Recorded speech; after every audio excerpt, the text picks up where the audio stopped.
Hi everyone, क्या हाल है आपके। आई होप कि आप सब बढ़िया होंगे और आपकी पढ़ाई एकदम शानदार तरीके से कर रहे होंगे आप सभी।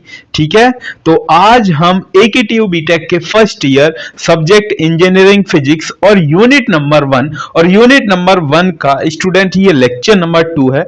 लेक्चर नंबर 1 हमने अपलोड कर दिया है, वो नहीं देखा है तो वो जाके आप देख सकते हैं। और यूनिट का नेम आपको जैसे पता ही है क्या है, क्वांटम मैकेनिक्स। तो आज हम जो आज के लेक्चर नंबर 2 में हम जो डिस्कस करने वाले हैं वो ये टॉपिक्स हम डिस्कस करेंगे जिसमें हम wine displacement law of radiation या फिर वाइन्स फर्स्ट लॉ इसको हम बोलते हैं। ठीक है, देन उसके बाद दूसरा जो टॉपिक्स हम कवर करने वाले हैं वाइन सेकंड लॉ बोलेंगे। ठीक है, सेकंड लॉ, इसको वाइन रेडिएशन फॉर्मूले के नेम से भी जानते हैं। देन उसके बाद तीसरा टॉपिक्स है रिले जीन्स लॉ।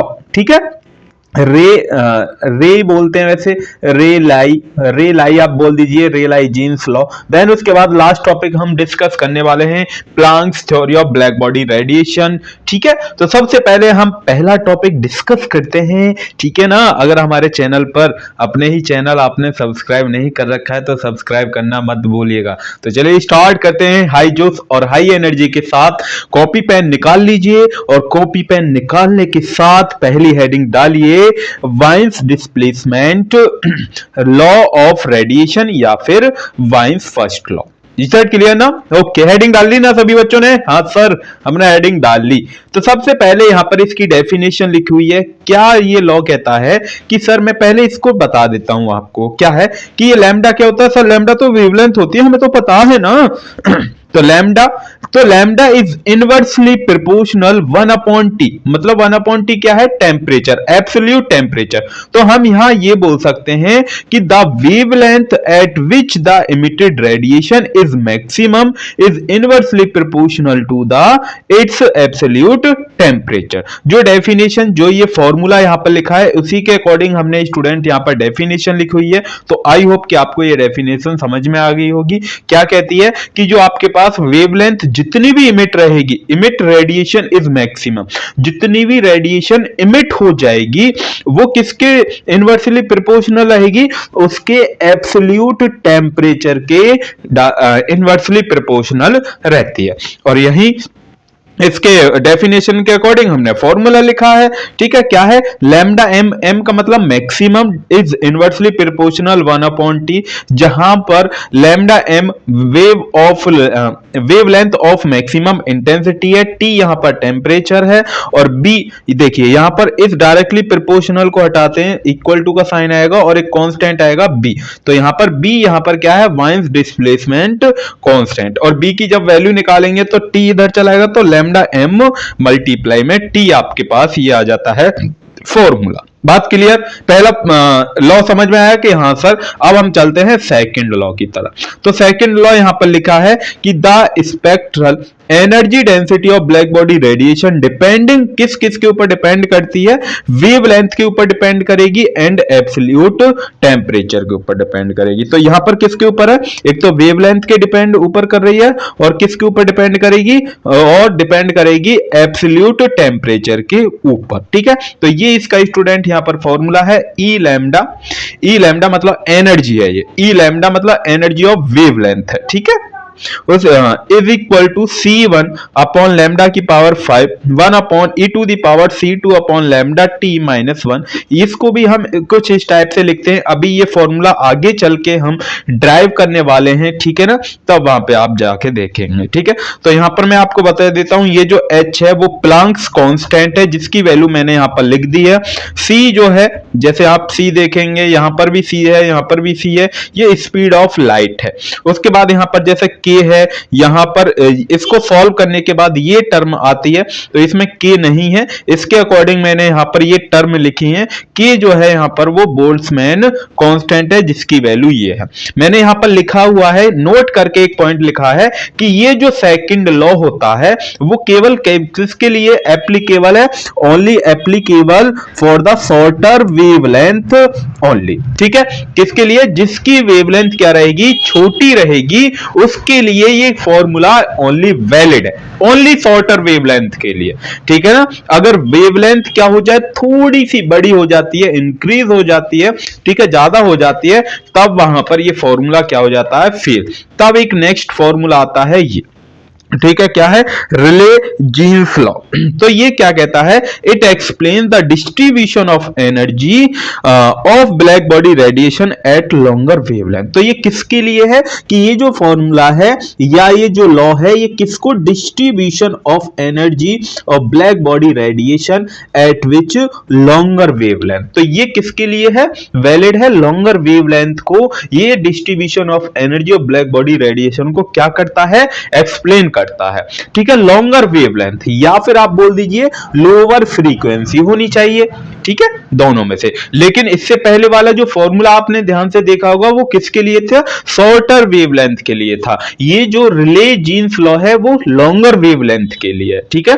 और ये फॉर्मूला, इस फॉर्मूले के अकॉर्डिंग यहां पर डेफिनेशन लिखी हुई है, क्या है कि the spectral energy density E lambda, ठीक है, और black body radiation is directly proportional, किस किसके है, एब्सोल्यूट टेम्परेचर। तो यहां पर आप देखेंगे डायरेक्टली प्रोपोर्शनल किसके है, टेम्परेचर के है, और inversely proportional to the fourth power of wavelength. तो इनवर्सली भाई नीचे है, ये inversely proportional to the lambda की पावर 4। तो लैम्डा की पावर 4 मतलब फोर्थ पावर ऑफ वेवलेंथ के, ठीक है ना। बाकी हाँ, और ये लैम्डा 2 पाई सी और के यहां पर क्या है, कांस्टेंट है सभी।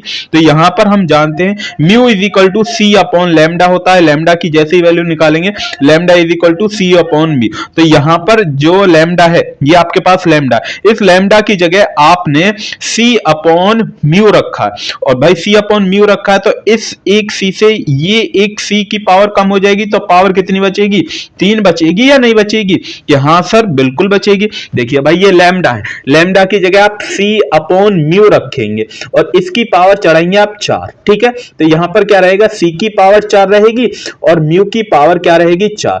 अब यहां पर ये लैम्डा है, लैम्डा की जगह हमने ये रखा, तो ये म्यू की पावर जो 4 है ये ऊपर चला जाएगा या नहीं, और यहां पर सी की पावर 4 है, और इस सी की पावर 4 से ये सी की पावर एक क्या हो जाएगी, कम। तो यहां पर सी की पावर 3 बचेगी, तो सी की पावर 3, और यहां पर आप म्यू की पावर, यहां पर क्या है, म्यू की पावर ऊपर कितनी बच गई, यहां पर 2 चली जाएगी, ठीक है। यहां पर कितनी बचेगी, म्यू की पावर 4 आएगा, ठीक, म्यू की पावर 4, ठीक है।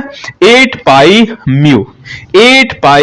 म्यू की पावर 4 के टी अपॉन सी की पावर 3। इज दैट क्लियर ना? ओके ओके ओके, आया ना समझ में कि हाँ सर बिल्कुल। और यहां पर जो भी वैल्यू, जो भी टर्म है वो सभी मैंने यहां पर लिख दिए हैं कि ई लैम्डा यहां पर क्या है, ई म्यू क्या है, टी यहां पर क्या है, के यहां पर क्या है, सी क्या है, लैम्डा क्या है, म्यू क्या है, वो सभी मैंने यहां पर लिख दिए। बट अभी मैंने क्या बताया, ये जो एप्लीकेबल फॉर्मूला है ये किसके लिए एप्लीकेबल है, केवल जो ये एप्लीकेबल है फॉर लॉन्गर वेवलेंथ के लिए, बट ये शॉर्टर वेवलेंथ के लिए क्या हो जाता है, it fails at shorter wavelength. तो ये जो फॉर्मूला है या जो ये लॉ है, ये शॉर्टर वेवलेंथ के लिए फेल हो गया है, फेल हो जाता है, ठीक है ना।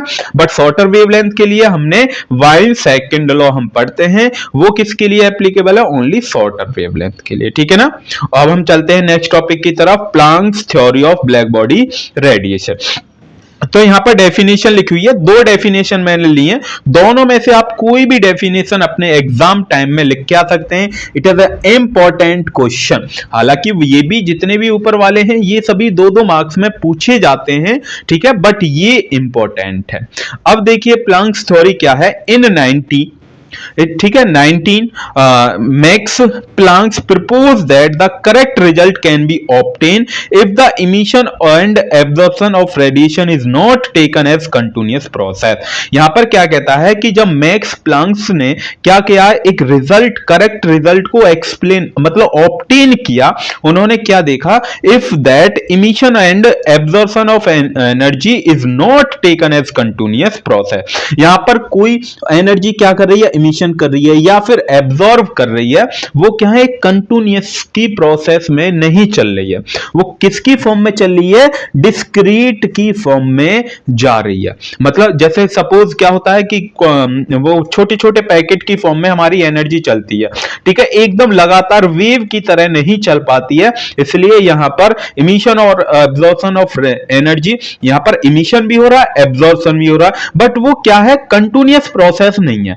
लेकिन बट क्या है, इट टेक्स प्लेस, हमें ये देखने के लिए मिला या देखा गया, क्या देखा गया, इन डिस्क्रीट अमाउंट, की जो एनर्जी है वो डिस्क्रीट अमाउंट की तरह चल रही है। इज दैट क्लियर ना?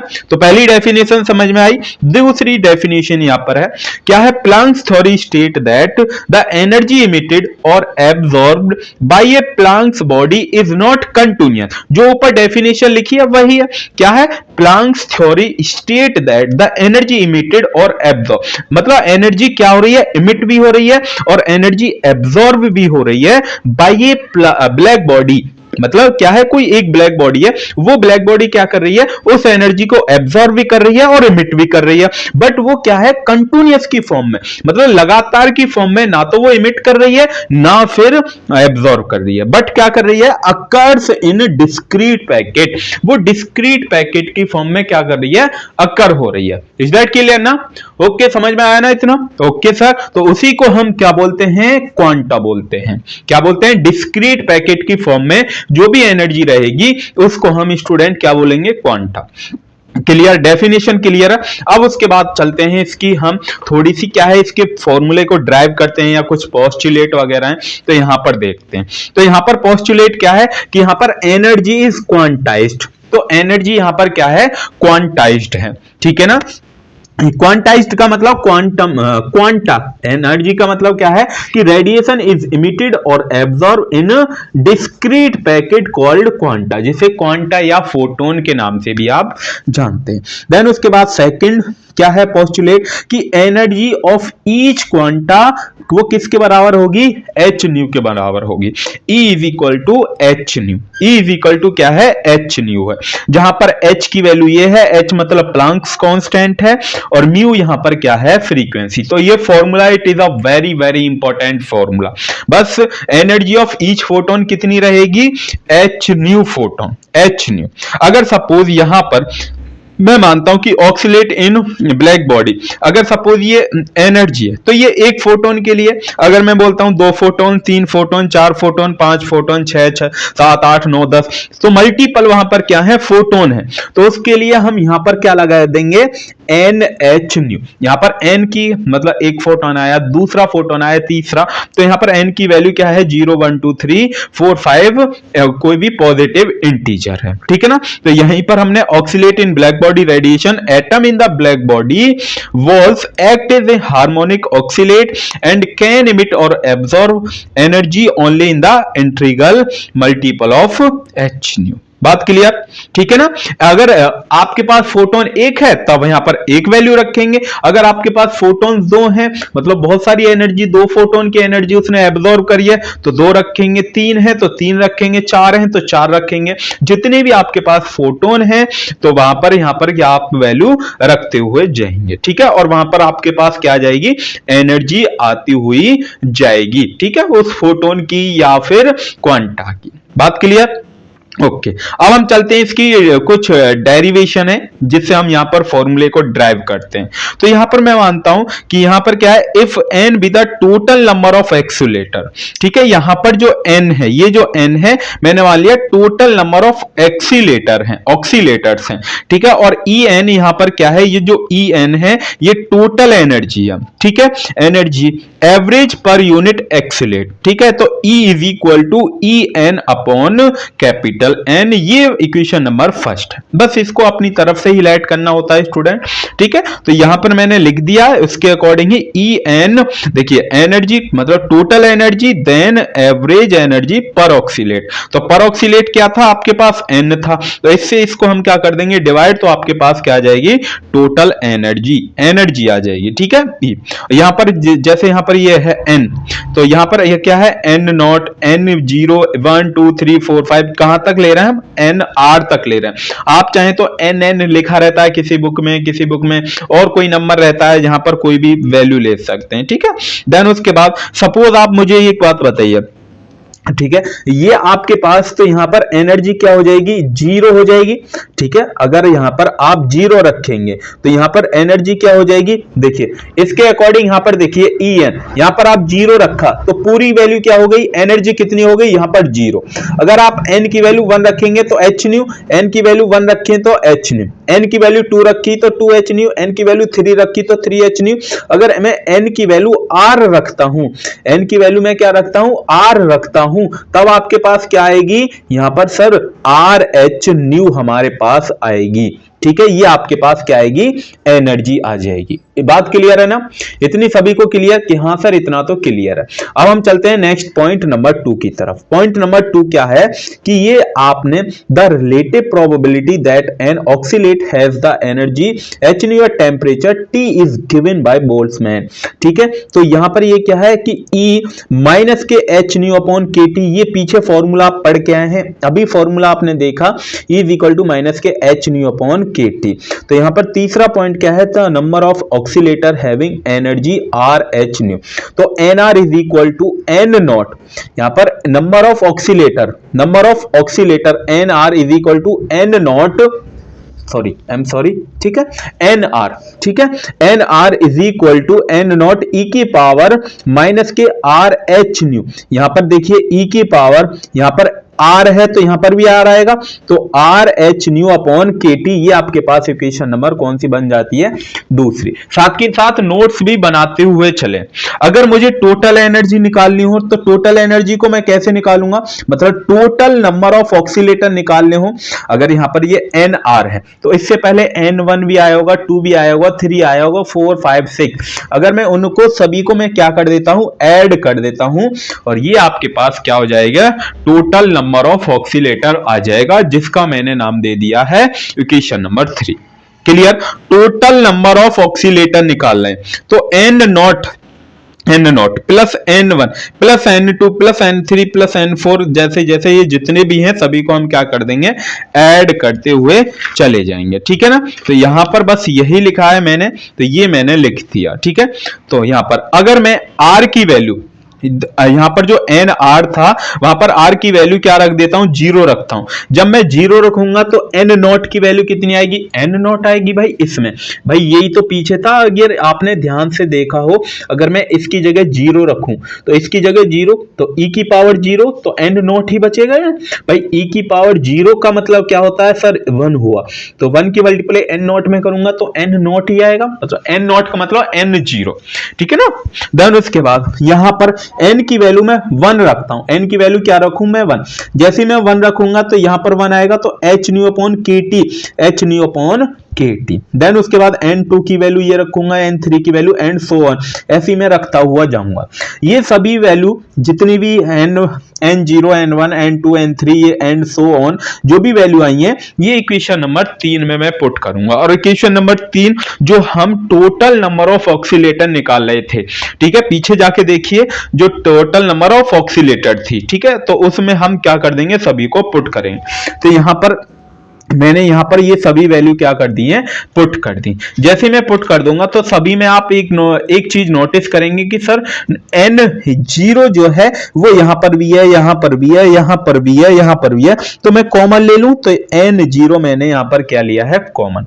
देन उसके बाद जो भी टर्म बच जाती है कॉमन लेने के बाद वो मैंने लिख दी।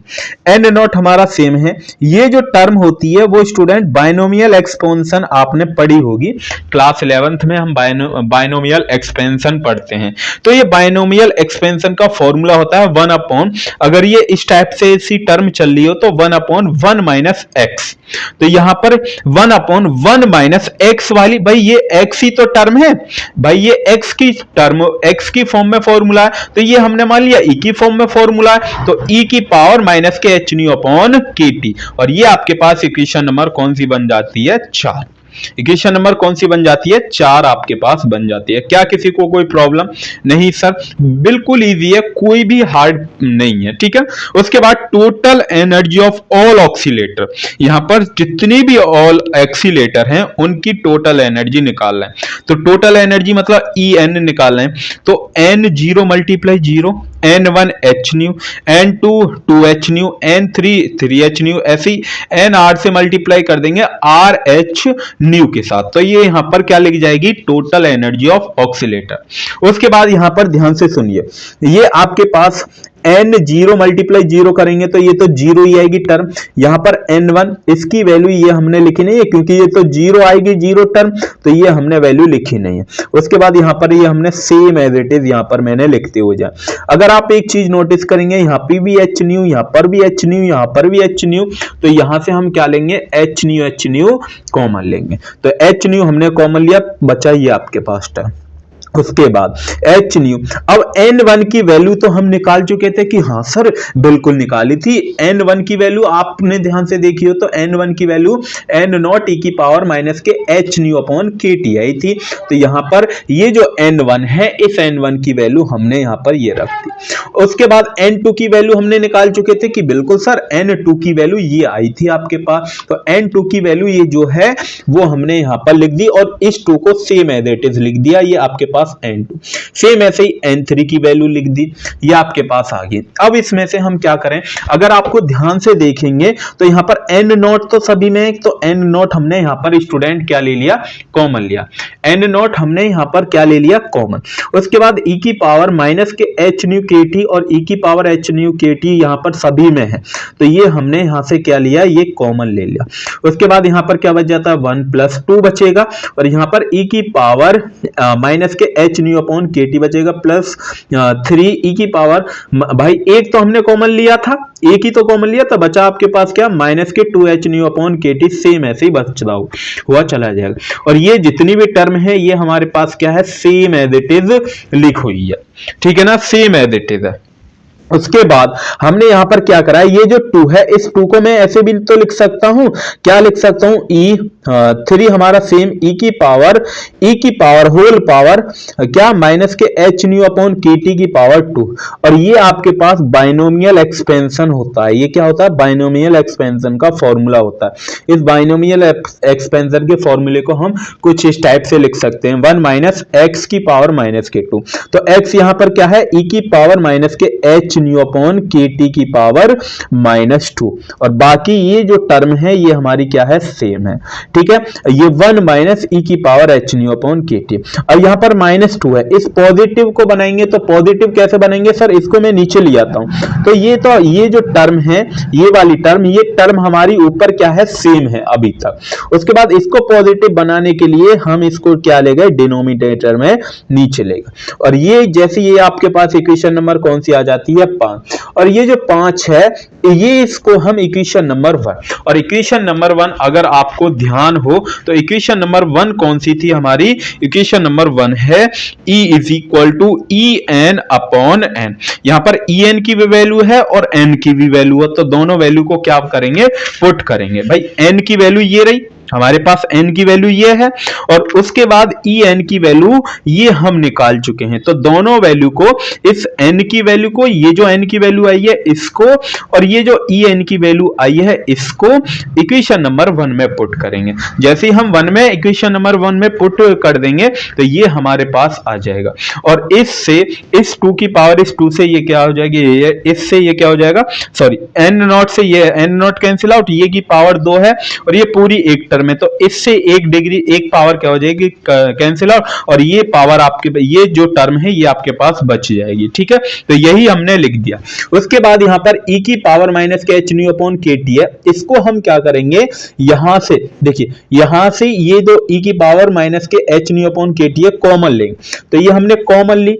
जब इसको हम कॉमन लेंगे तो ये आपके पास क्या बचेगी, या फिर आप ये बोल दीजिए सर ये जो टर्म है इस टर्म को हमने पॉजिटिव बनाया, तो पॉजिटिव कैसे, जब इसको नीचे लेके आएंगे तो इसको हम क्या ले आए, नीचे। तो 1 माइनस e की power minus k H nu upon KT, ये जो टर्म है ये टर्म हमारे पास क्या है, सेम एज इट इज अभी बची हुई है। ठीक है ना, बात क्लियर, इतनी इतनी सभी को क्लियर। ये जो टर्म है इसको नीचे लिया है, पॉजिटिव हमने बना दिया, ये टर्म हमारी सेम एज इट इज है, और ऊपर क्या बचा, एच न्यू हमारा क्या है, सेम है, ठीक है ना।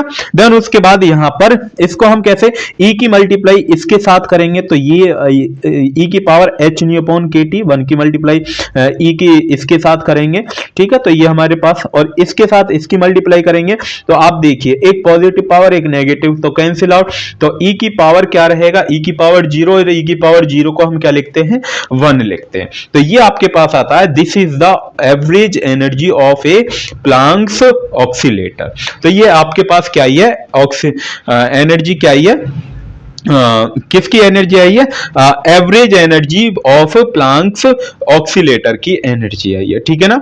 तो उसके बाद हम प्लांक्स रेडिएशन लॉ ये आपके पास है, क्या है, इन ऑर्डर और टू ऑब्टेन रेडिएशन फॉर्मूला, यहां से रेडिएशन फॉर्मूला ऑब्टेन होगा, we will combine the average energy, यहां पर हम एवरेज एनर्जी को क्या करें, combine of an oscillator with number of oscillator per unit volume, किसके साथ, number of oscillator per unit volume of the radiation and obtain Rayleigh and Jeans, ठीक है। तो यहां पर वही है कि यदि मैं एनर्जी एवरेज एनर्जी को कंबाइन करूं और विद किसके साथ, number of oscillator per unit volume, number of oscillator per unit d v volume है यहां पर, ठीक है, उसको साथ कंबाइन कर देता हूं, और यहां पर स्पीड ऑफ लाइट आ गई, ठीक है। तो वेयर सी यहां पर क्या है, स्पीड ऑफ लाइट है या फिर वेलोसिटी ऑफ लाइट है, ठीक है। यहां पर म्यू यहां पर फ्रीक्वेंसी है, और ये म्यू प्लस डी म्यू है। उसके बाद यहां पर पॉइंट नंबर 2 है डेंसिटी एनर्जी डेंसिटी मतलब u d mu d mu is equal to number of oscillator upon volume multiply average energy. तो यहां पर नंबर ऑफ ऑक्सीलेटर हम निकाल चुके थे कि यहां से ये तो हमारा सेम एज इट इज है। उसके बाद नंबर ऑफ ऑक्सीलेटर हम निकाल चुके थे, क्या था, नंबर ऑफ ऑक्सीलेटर यही तो था हमारे पास एनर्जी, ठीक है। तो यही हमने यहां पर लिख लिया एच न्यू अपॉन ई की पावर एच न्यू अपॉन के टी माइनस के 1 मल्टीप्लाई ये आपके पास भाई एवरेज एनर्जी, ये आप देखिए ध्यान से देखना, एवरेज एनर्जी, ये जो एवरेज एनर्जी है यही तो हमारे पास एवरेज एनर्जी है। अगर आप ध्यान से देखेंगे ये हमने यहां पर क्या लिखा है, this is the average energy, ठीक है ना। तो ये उसके बाद number of oscillator upon volume, number of oscillator upon volume, ये value upon number of oscillator upon volume की ये वैल्यू है, तो ये वैल्यू हमने यहां पर लिख दी। उसके बाद हमने क्या किया है, इस टर्म को आगे लिख लिया है, इस टर्म को हमने पीछे लिख लिया है, ठीक है, थोड़ा अरेंज किया है। देखिए 8 पाई उसके बाद एच न्यू की पावर, देखिए एक पावर यहां पर है, दो पावर यहां पर है, तो न्यू की पावर कितनी होगी, न्यू की पावर 3 अपॉन सी की पावर 3 मल्टीप्लाई, उसके बाद ये डी म्यू बच जाता है, डी म्यू अपॉन ई की पावर एच न्यू अपॉन के टी माइनस के 1। तो ये आपके पास क्या आता है, this is the Planck's radiation formula in term of A frequency. तो ये किसकी फॉर्म में, फ्रीक्वेंसी की फॉर्म में है प्लांक्स रेडिएशन फॉर्मूला, ठीक है ना। बात क्लियर सभी को, यहां तक किसी को कोई प्रॉब्लम। अब in term of A wavelength की फॉर्म में हम इसका फॉर्मूला ड्राइव करने जा रहे हैं। तो ये जो फॉर्मूला था ये फ्रीक्वेंसी मतलब म्यू की फॉर्म में था, अब ये जो फॉर्मूला है ये वेवलेंथ की फॉर्म में, हम लैम्डा की फॉर्म में पढ़ने जा रहे हैं, ड्राइव करने जा रहे हैं, ठीक है ना। तो mu is equal to C upon lambda जानते हैं, mu is equal to C upon lambda, and D mu is equal to minus के C upon lambda square D lambda, या आप ये बोल दीजिए इसको लैम्डा के अकॉर्डिंग हमको क्या करना है, इसको डेरिवेटिव कर दीजिए। जब इसका डेरिवेटिव करेंगे तो ये आपके पास आएगा, क्यों आप जानते हैं, देखिए 1 अपॉन एक्स का डेरिवेटिव क्या होगा, माइनस के 1 अपॉन एक्स स्क्वायर होता है। तो ये 1 अपॉन लैम्डा, सी तो हमारा कांस्टेंट है, ये 1 अपॉन लैम्डा, 1 अपॉन लैम्डा का डेरिवेटिव क्या होगा, माइनस के 1 अपॉन लैम्डा स्क्वायर, और लैम्डा का अगेन करेंगे डी लैम्डा, ठीक है, आप ऐसे भी बोल सकते हैं, इसका डेरिवेटिव हमने यहां पर किया है, ठीक है ना। देन उसके बाद यहां पर mu lambda D lambda is equal to minus k mu d v, और इस माइनस के म्यू डीवी की वैल्यू स्टूडेंट हम ऑलरेडी ऊपर ये है, ठीक है, हमने 8 5 भाई ये तो है 8 8 pi mu square D mu upon C की पावर 3, तो ये हमने यहाँ पर वैल्यू लिख ली, multiply D mu upon E की पावर एच न्यू अपॉन के टी माइनस के 1 लिख लिया, ठीक है ना। उसके बाद हमने यहाँ पर क्या किया है, देखिए ध्यान से समझना, minus k sign same as it is, 8 pi h, आप जानते हैं mu is equal to C upon lambda होता है, mu is equal to C upon lambda होता है या नहीं। तो यहाँ पर म्यू की पावर 3 है, तो इसकी भी पावर कितनी हो जाएगी 3, तो सी की पावर 3 अपॉन लैम्डा की पावर 3, तो यहाँ पर सी की पावर 3 अपॉन लैम्डा की पावर 3, और ये सी हमारी, ये सी की power 3 same as it is है, ठीक है। उसके बाद मल्टीप्लाई यहाँ पर डी लैम्डा अपॉन ई की पावर एच न्यू अपॉन के टी माइनस के 1, ये हमारा सेम है। उसके बाद इस, ये जो आपके पास डी म्यू है, इस डी म्यू की जगह क्या रख सकता हूं मैं, ये वैल्यू रख सकता हूं, या भाई ये आपके पास डी म्यू है, ये डी म्यू है या नहीं, इस डी म्यू की जगह ये आपके पास डी म्यू है, डी म्यू की जगह ये वैल्यू मैं पुट कर सकता हूं, तो यही वैल्यू मैंने यहां पर पुट करी है, माइनस के C upon lambda square multiply के डी लैम्डा, और ये नीचे वाली टर्म हमारे पास क्या है स्टूडेंट, सेम है। अभी तक कोई भी किसी को प्रॉब्लम नहीं सर, कोई भी प्रॉब्लम नहीं है। अब चाहे तो आप इसको कैंसिल आउट कर सकते हैं कि कैसे, यहाँ पर सी की पावर 3 है, यहाँ पर सी की पावर 1 है, तो इस सी से एक पावर क्या हो जाएगी, कैंसिल आउट हो जाएगी, बची कितनी पावर 2, और इस 2 पावर से एक ये क्या हो जाएगी कैंसिल आउट, तो सी आपके पास ऊपर बचेगी, ठीक है ना, और नीचे लैम्डा की पावर 5 बचेगी, लैम्डा की पावर क्या बचेगी 5, तो यही नेक्स्ट हमने आगे यही लिख रखा है, ठीक है ना। तो यहां पर देखेंगे तो mu lambda D lambda is equal to 8 pi H C upon lambda की power 5 multiply D lambda upon E की पावर एच, न्यू की जगह आप, इस न्यू की जगह सी आप वैल्यू पुट कर सकते हैं, ठीक है ना, वी की जगह, भाई ये वेलोसिटी ऑफ लाइट है, एच सी अपॉन एच वी अपॉन होता है ना वो, तो उसकी जगह जैसे यहां पर ये एच सी था, एच सी हमने लिखा है, तो अगर आप ध्यान से देखेंगे यहां पर आपके पास क्या है एच न्यू है, यहां पर आपके पास क्या है एच सी हमने लिखा है, तो एच सी की जगह आप लिख सकते हैं एच सी, म्यू की जगह आप लिख सकते हैं सी, म्यू की जगह आप क्या लिख सकते हैं सी हमने लिख दिया, और यही आपके पास क्या होता है Planck's radiation formula in term of A wavelength, तो ये वेवलेंथ की फॉर्म में है, और वो जो फॉर्मूला था वो आपके पास फ्रीक्वेंसी की टर्म में आया था, क्लियर। तो ये यहां पर फॉर्मूला हो गए ड्राइव। अब इसकी हम कुछ इंपॉर्टेंट मतलब डीपीपी आपको दी है, तो ये डीपीपी हमने डीपीपी नंबर 2 है यूनिट 1 की, तो इसके अंदर हमने वही जो प्रीवियस ईयर में क्वेश्चन पूछे गए हैं वही क्वेश्चन हमने लिखे हैं, और ये क्वेश्चन हमने अभी आपको इसी लेक्चर में कवर करा चुके हैं, ठीक है ना। तो वेरी वेरी इंपॉर्टेंट हैं जो एकेटीयू के एग्जाम में पूछे गए हैं। तो बस ये लेक्चर इतना ही है, लेक्चर नंबर 2। अगर कोई भी प्रॉब्लम है आपको तो आप हमसे कमेंट बॉक्स में पूछ सकते हैं, ठीक है ना।